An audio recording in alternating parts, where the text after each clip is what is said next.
to talk about your child's pose stretch. With child's pose, we're opening up the hips. We're also feeling a nice stretch down the side of your body. That's called your lats.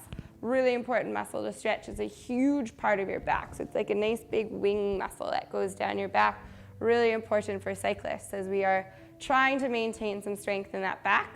So with child's pose, a great way to start is in a kneeling position with your feet behind you.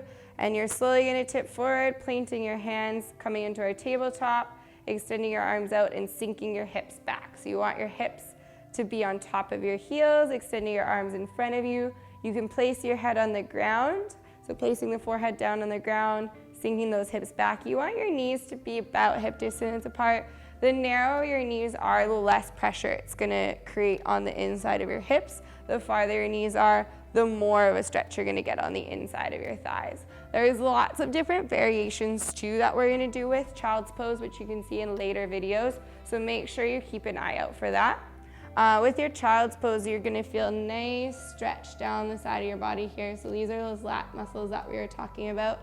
To get out of your child's pose, you can push your hips back forward, returning back to your tabletop position, shifting your shoulders back over your wrists, and then you can very slowly come back up to a seated position.